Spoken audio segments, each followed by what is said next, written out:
There we go. So we're now recording. Um, welcome everyone to Heroism is why contract management doesn't break down. So we're looking at, why contracts haven't really fallen apart yet and why that's, not really necessarily good news. Arjen, do you want to say something to that? Yeah, of course, first maybe a short introduction. Volker and me, we met in Berlin on an event around contract management, and we both came to the conclusion that actually a lot of things don't break down because people are heroes. And actually, that means that they're working very hard. There's actually a lot of people that are being stressed out, processes don't function, and people are just closing up and filling up the gaps by doing all kinds of things that actually they should not be doing, but because the process is not fixed and they have the intrinsic motivation to not let it go wrong, we started thinking about this topic, and that's when we decided to host a few webinars around it to explore this topic with some people. That's what I would like to put into perspective on this. Yeah, no, And thank you. yeah, back to you, No. Volker. Yeah, I mean, we cover really three things. So what does heroism look like, and what do we actually mean by that? Why it is dangerous and what a healthy alternative could be. So then we have time, as I say, as Arjun said, right? We probably have content for 25, 30 minutes, and then hopefully we can be a bit engaging afterwards and have a discussion. Um, so yeah, let's do the formal intros as well. Should I kick it off? So I'm Volker, as most people guess. I think. Most of us from the continent, as Arjen said. So I'm German, but I live in the UK, so it's not as hot yet as it is in the continent.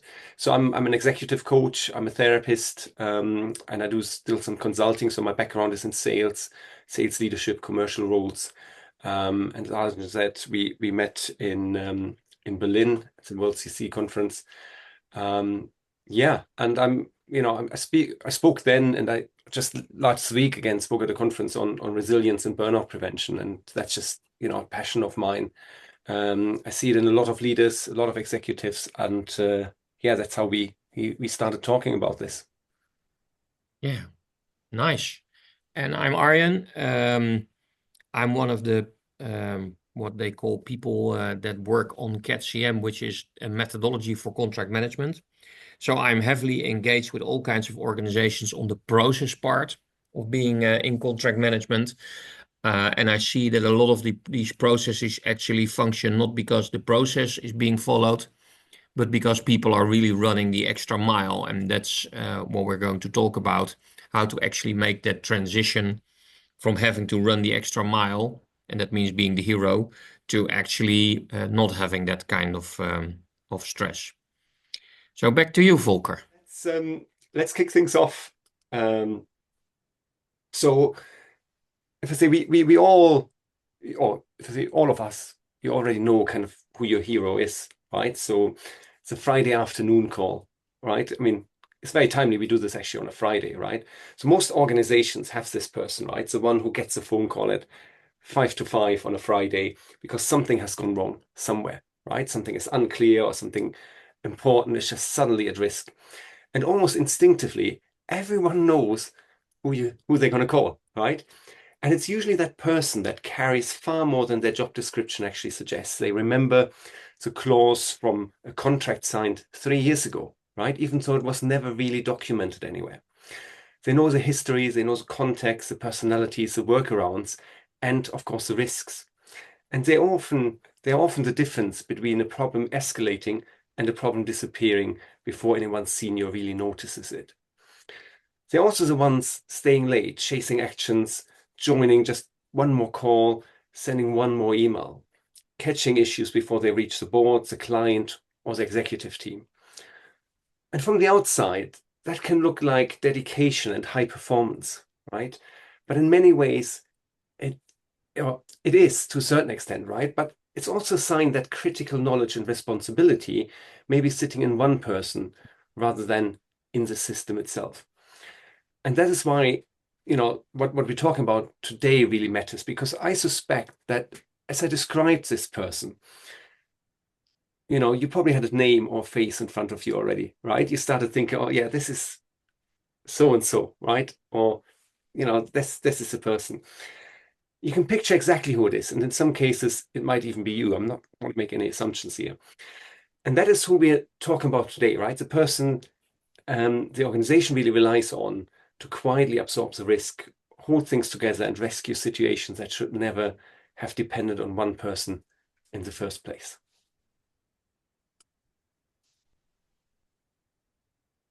Yeah, Yeah, let me tell something about this because we've just seen the identification of what a hero is. But actually, what we see in practice is that there's documentation missing. Ownership is incomplete. There's a lot of ad hoc escalations coming from all kinds of directions. In all kinds of places, we show local workarounds, inconsistent handovers. All these elements together actually come from the fact that we lack things like clear roles, clear responsibility, who owns what, who is responsible for which part, clear documentation. And that's not just the contract, but also sometimes the rationale. What was our original business case? Why are we doing this? What did we want to achieve? How can we actually do this in a perfectly sensible way? Because when we talk about governance, governance is not purely about when are we going to talk about what, but governance is, for instance, also how do we handle dealing with SLAs. A typical example, if you agree on a service level that's, for instance, 90% within 10 seconds, that means do you automatically accept that 10% is not in 10 seconds. And we see that a lot of stress and a lot of actions that's being put at desks of contract managers is sometimes even when the service levels are green, but then the accepted escalation happens, it usually tends to explode and it needs to be fixed, and there's some stress and there's people doing stuff. Combine that with the fact that if you don't have a shared language and you don't have the same understanding of the service, of what to expect, the contract, and all these elements in place, what you then see happening is that everybody starts having an opinion. And because there's a lot of opinions, actually, these opinions usually tend to funnel to one person. And this person is then usually the one that's going to fix it, sometimes even fixing things that do not need fixing. But because there's emotion around it and there's stress and there's pressure around it, it helps. So once you know already your hero, you see what we see in practice. So no processes, no ownership, escalations, workarounds. But then in the end, it's always the same people that need to fix it. And Volker, can you then continue? yeah. So this is actually, if I say what you just talked about, right? The critical knowledge lives in the people in the workflow. So I should have, I think I went the wrong way with the slides. So why heroes actually step in, why smart people actually carry too much. So nobody applies for the job of exhausted hero, right? So no one actually fills in an application form. I want to be that exhausted hero in an organization. Most people just grow into it. So usually it starts because the mandate is unclear and someone feels they have to take ownership or something's going to fail, right? And something, if I say something important, usually is going to fail. So they step in, they fill the gap and keep things moving. And again, in the short term, as I mentioned earlier as well, right, it looks like heroism, right? It looks like leadership even. But the problem is that the environment often rewards firefighting rather than the prevention, because you get the recognition for saving the day, for being the hero, right? For solving the urgent problem, for making that crisis disappear. You do not get the same visibility for stopping the fire before it starts, right? Because you don't get the recognition because there's never anything to recognize you for, just for doing your job, really. And over time, that pattern becomes part of who you are at work, right? Being the fixer, turn into parts of, if I say, your professional identity, which makes it much, much harder to then step back. And even when it is exhausting, even when it is unsustainable, it can feel like letting go would mean letting the team down. So the hero role is rarely chosen consciously. It's really, and usually, if I say something people are pulled into, that's what it is, right? And it's then reinforced by the system to fulfill that role. So when we talk about the hero in an organization, we often describe them as reliable, capable, and always stepping in when something goes wrong, right? These are all positive attributes. But from the inside, that experience feels much more complicated. It's not just competence, it's a mix of pride and constant low-level anxiety. So for those of you who were in Berlin, right, I was talking about the saber-tooth tiger, this constant, even if it's low level, anxiety and fear you constantly have. And part of the pride is obvious, right? It's a person that people trust. They're the ones that others turn to when things are unclear, urgent, or at risk of falling apart. And that can feel good, right? It gives a real sense of meaning, importance, status. You feel useful, basically, right? You feel needed. And in many cases, that identity becomes a big part of how someone sees themselves.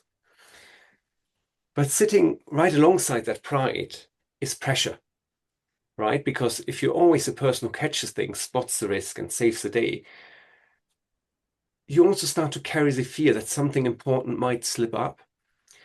So even at the end of the day, you don't fully switch off. You go to bed thinking, what have I forgotten? What is going to blow up tomorrow? What decision did I make today that might come back to me later on? And that again creates a particular kind, it is warm, isn't it, of mental load. So it is not always dramatic, it's quite often repetitive, right? Cumulative.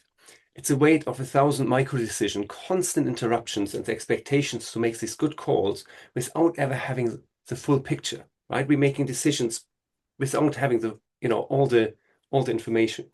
And over time, and I've discussed that in several masterclasses before, that becomes decision fatigue. And not because the person is weak or incapable, but because they are being asked to absorb more complexity than is really sustainable. And there's another layer to this. It can become quite addictive. So being the hero gives you a hit, this recognition. You get the appreciation, the satisfaction of fixing things, right?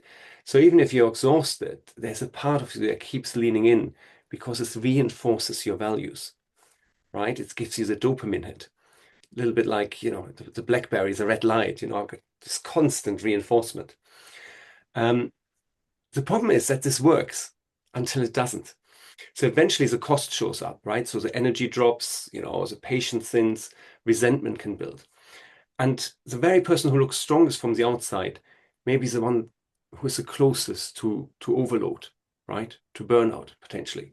So the emotional experience of the hero is really a paradox. They feel proud, valued, and needed on the one hand, but also vigilant, tired, and increasingly alone. And that is exactly why organizations need to pay attention, because what looks like strengths on the surface can actually be a big warning sign underneath. And yeah, that's why I'm so passionate about that. Arjen. Yeah, because you can feel where this is going to go to, but you also can see where this is coming from. And so what you tend to see is that over time, intrinsic knowledge slowly grows. So the less processes there are, the less structure there is, the more and more and more individual capabilities are going to be fallen on when something happens or something needs to change. That then usually is seen because documentation is limited. It's not there, or it's hidden, or it's in an Outlook, but it's not clearly there as being part of a structured way of working. And that means that whenever something happens, and we say it here as quality depends on availability, it actually, quality is not just the quality of the work or the quality of the decision, it is quality of everything you want to think and talk about. Because if it becomes dependent on people, you're not scalable. You get all kinds of new risks involved. You will see that once people are leaving your organization, that you have continuity issues. All these quality issues are coming back to this fact that the more people are becoming important into this kind of thinking, the more stress you will put on the people to actually do something, but also the more vulnerable you actually get as an organization. So organizations that say to me, hey, we're fantastic, we never have issues, our people are great, they always fix it, and especially those last words are for me something like, okay, that means you have indeed super motivated people that are really running to close every gap that comes into existence. But at the end of the day, you're actually draining them like an orange. You're squeezing them and hoping that therefore you don't need them. So that means that no governance. That means that there is no structure. That means there's no documentation. That means that individuals are actually the reason something keeps on being good. That means that actually the continuity of the organization becomes a personal risk. And that's the next stress level on people, because people that are in these heroic roles, like Volker just described, usually realize that if they are not there, there's a problem. So what next happens is that these people start thinking like, I need to take my phone to my holiday because I cannot be missed, which means they will never ever relax and start thinking. And this is not just about the pressure and having a burnout, etc., but it also has to do that from a mental aspect, but Volker is going to go deeper in his thinking on that, that in the mental aspect, that when people are unable to reload, they will be getting overloaded. It's just a question of time. Yeah. Volker, maybe if you want to go on that. Yeah, because the question then becomes, why does leadership actually reward heroes, right? Because from the leadership balcony, right? I like to use that in coaching quite a lot, the balcony and the dance floor, right? So the leadership sitting on the balcony, everything just looks reassuringly healthy, right? Customers seem happy, KPIs are green, and crises are usually avoided just in time. On papers, organizations seem stable and under control. So what's not to like? But obviously that view hides a lot, right? Because beneath the surface, as Arjen just pointed out, the organization may be running on unpaid overtime, constant problem solving, and a huge amount of emotional labor from a few heroic people, right? And in fact, that becomes a hidden subsidy. So one that makes the system looks more resilient than it actually is. And the real issue is that every time the hero steps in, the organization learns the wrong lessons. Instead of asking, why did this happen? The system quietly concludes, we don't need to fix it. They handle it, right? Everything is fine. Everything is moving along. And because the immediate crisis disappears, the underlying issue stays invisible. And that is how dependency deepens, right? The more the hero rescues the situation, the more the organization relies on them and the less pressure there is to address the structural problem. And what looks like strength at the top is often just a fragile pattern being held together by an invisible heroic effort. So the warning here is quite simple. Green dashboards do not always mean healthy organizations, right? Because sometimes they mean that the real costs are being absorbed somewhere else. So by the same people again and again and out of sight.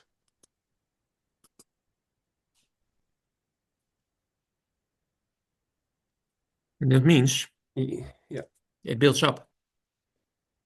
And part of the conversation Volker and I were having was like fireplace chat. So this is more something like Volker can go on. But at the end, let me say that I do see a lot of people in this field that are very, very, very stressed. They're put on so much pressure to realize things. Usually they are with a limited group of people with a way too big scope, with way too many escalations coming from way too many sides. And that means that actually people are going to fall over. But maybe you can continue a bit more on this, Volker. Yeah, sure. Because every day signals you're running on heroism, right? So let me give you some simple diagnostics you can take back, per se, to your organization on Monday, or maybe this afternoon, right? But if you want to know whether your team is running on heroism, you do not need a complex framework. You just need to notice a few reoccurring patterns, actually. So firstly, ask yourself whether your team is permanently in firefighting mode. So if people are constantly dealing with urgent issues, chasing last-minute fixing, and moving from one problem to the next, there's usually no space left for work that actually builds resilience. Things like proper contract reviews, reflection, process improvement, or learning. And when that happens, urgency starts to crowd out quality, right? So people are just too busy to actually take a step back and having a look what's happening. Second, notice where the work goes. In teams that run on heroism, work naturally routes to the same few people because they know how to get it done, right? That may, again, look efficient in the short term, but they're warning signs, right? It usually means capability is concentrated, dependency is growing, and the system is becoming more fragile and not less fragile. And third, listen for what is not being said, right? Read between the lines, basically. So if people hesitate to raise structural issues or workload concerns or capacity limits, it's often not because those problems don't exist. It's because everybody else or everybody already feels stretched to breaking point, right? So, and no one wants to be the person who adds another problem to the pile, right? They just quietly just carry on and do their thing. And that is really the test. So if these patterns sound familiar, constant firefighting, same people carrying the load, and silence around structural problem, then your team is probably running on heroism.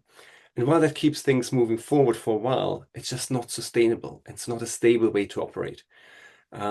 So the system is maybe just coping, but it's definitely not healthy. And that's the important thing to notice.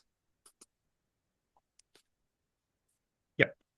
So if you think about this, and we'll look at this, then it's the first thing to need to remark is this is not about lack of commitment from people. Actually, people are crazy committed usually to the organization and the company they work for. Sometimes they're even over committed. But it leads to the fact that this commitment is needed because the system is designed in a flawed way. Now, to get that conversation going is very hard because most people in leadership are not interested in having this conversation. So it needs to be brought, and it needs to be brought from different angles to actually discuss this. It means that leadership needs to start understanding that although heroism is amazingly cool because everybody loves the firefighter, but nobody really cares if there's good fire prevention. But I know as a homeowner, I much rather have fire prevention than a good firefighter.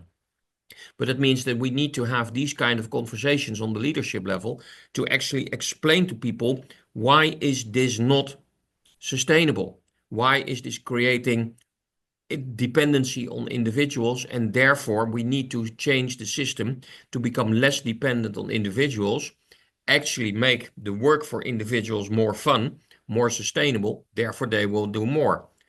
But that means that you then need to make the transformation to also tell these people not just what needs to be changed, but then the rationale of change also comes from elements like, for instance, the labor market. And to give you a simple example, there are currently in continental Europe approximately 13,000 vacancies for contract managers all over continental Europe. And all of these functions, why are they so hard to find? Because a lot of people that are in this function are with too limited, too less, too stressed, etc., not looking out. And once they start looking out, you start to lose very valuable position.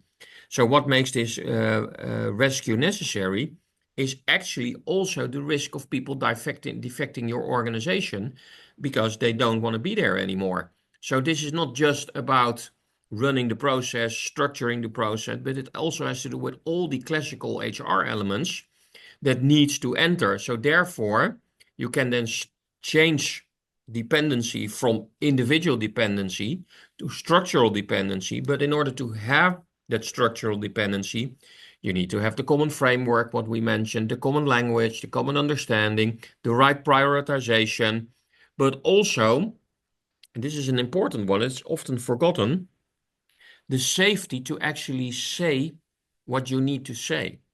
Now, I mean, a lot of contract managers that actually say in their daily job, yeah, well, not everything I think I can speak out loud because people don't want to hear it and they don't feel that safe in that environment.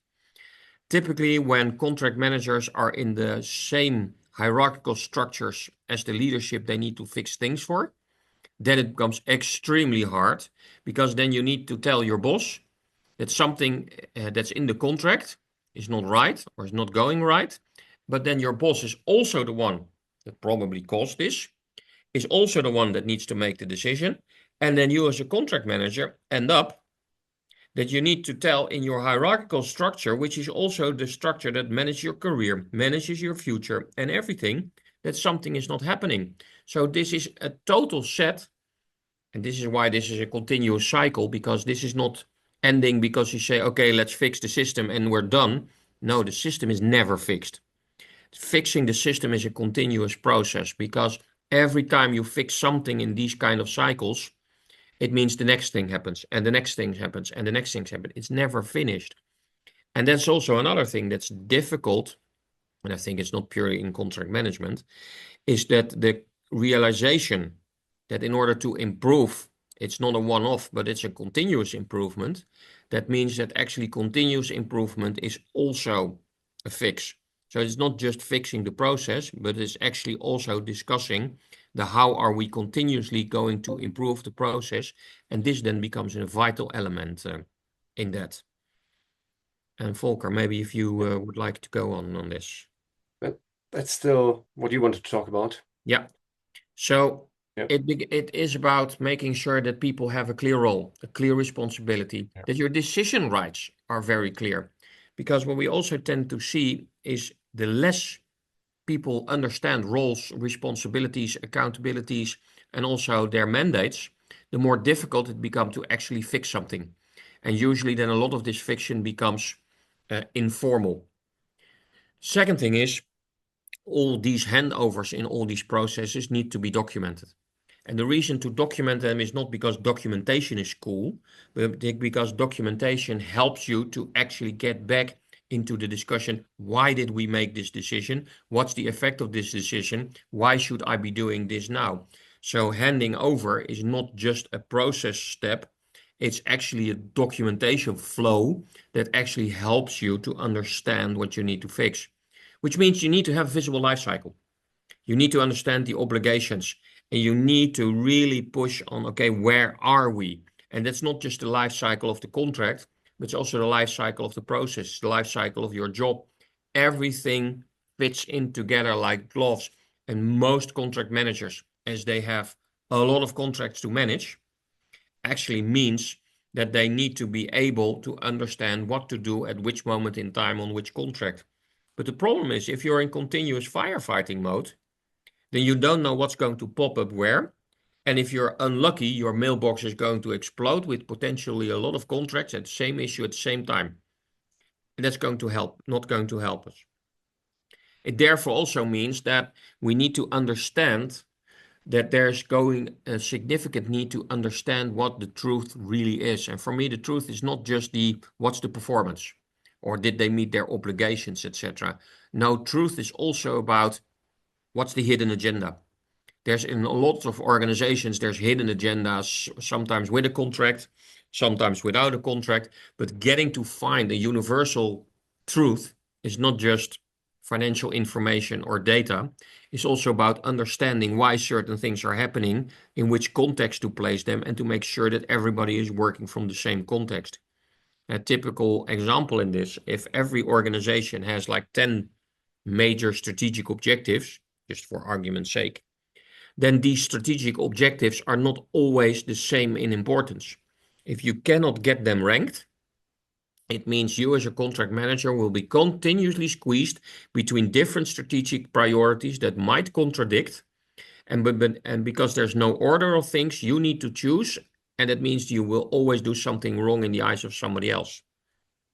Which also means that in order to do that, you need to have a governance structure that's combined to reality. A lot of the things we do today is not about reality, it's actually about the dream. We think this is the reality. We think we want to go there. But what do we really want? What's really actually happening? What's really the problem out there? Okay, so there's this fantastic contract for mobile telephones, and now the chairman of the board, his telephone is broken and it wasn't fixed within 2 hours. Is that an issue? Is it a problem? No, but it becomes an emotion because everybody starts calling you as the contract manager. Why is this not fixed? Well, it happens. That means that you need to move into much more proactive behavior, and therefore making sure that organizations, but also you as a contract manager, are starting to push proactively. Because if there's one thing that I see in Heroes, is that heroes respond. Something happens, I need to act. But the real change is if you can act before it happens, you get a lot of less stress in actual the fixing. And in order to make that transformation, you need to have a process. You need to have a common language. You need to have identified structures, roles, decision rights, and one source of truth. But in the end, it's about making the transformation from a reactive role to a proactive role. So therefore, you can also much better manage your time, because that's the biggest problem with being reactive. It just happens and keeps on coming to you. And if you're proactive, you can time. And if you can time, you can at least make sure that you're not going to be overburdened as much. So, Yeah, brilliant. So now going from resourcer really to architect, that's what we're talking about here. So if you recognize yourself as a hero in this story, the first thing to say is this is not about blame, right? It's not a criticism of your commitment, your capability, or the value you bring. The fact is, it's the opposite. It is about offering a different role, one that's ultimately more powerful and, I keep saying that, more sustainable. Because the skills that made you indispensable in the first place are incredibly valuable.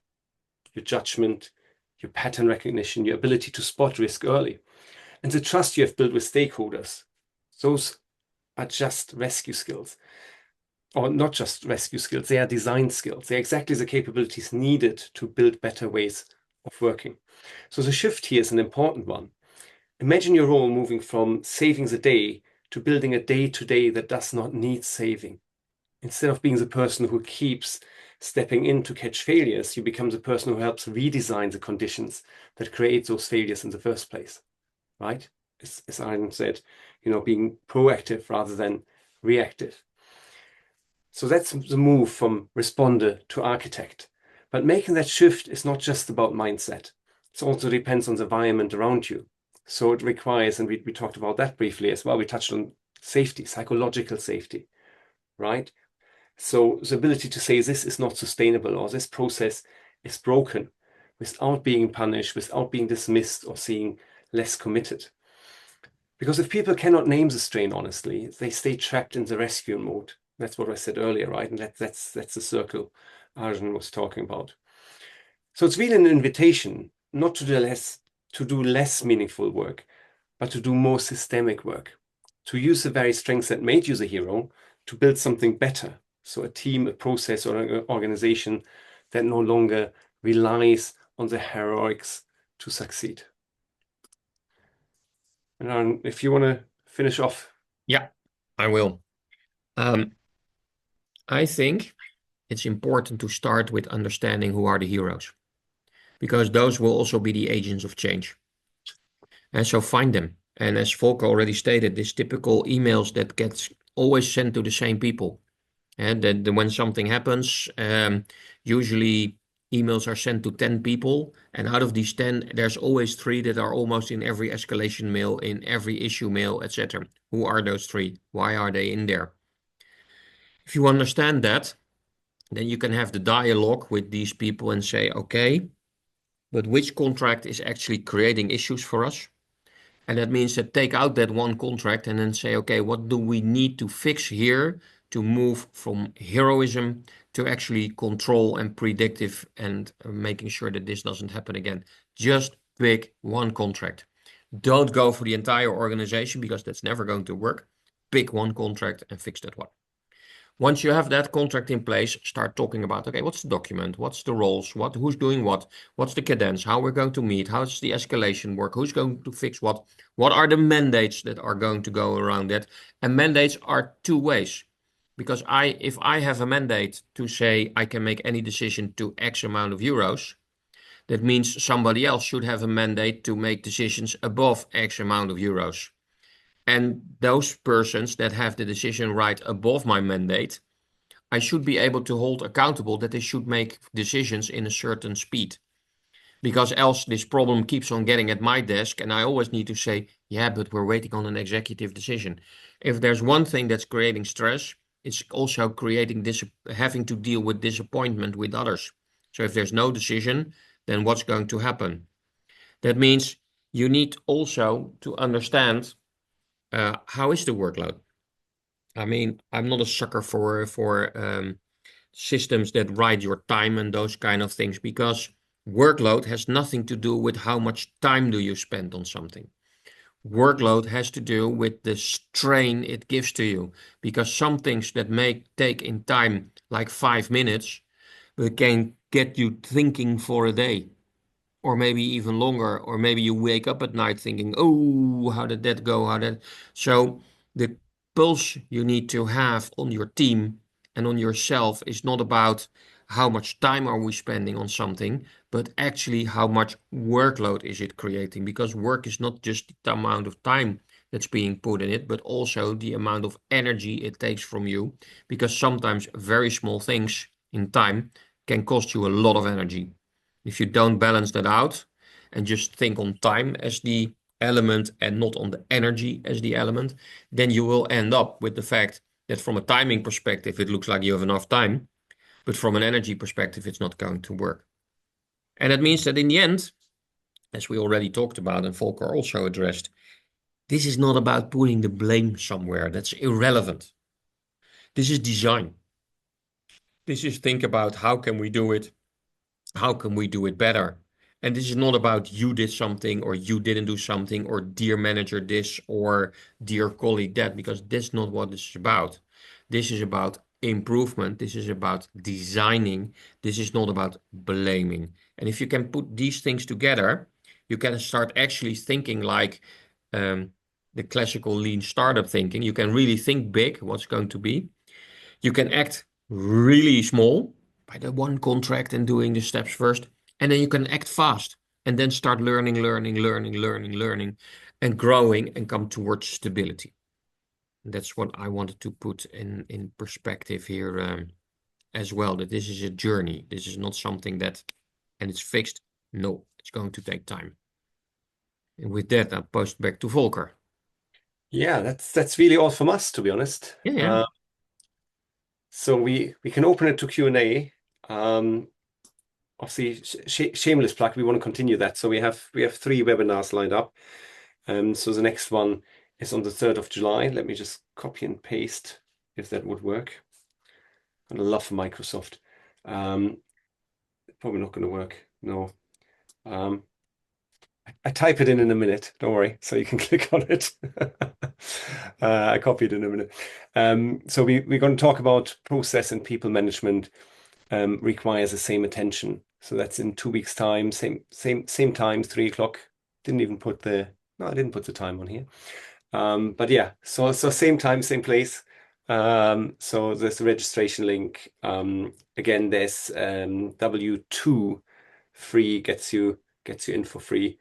So I should have put that on the slide as well. But yeah, I put that all in a follow-up email anyway when we share the video recording.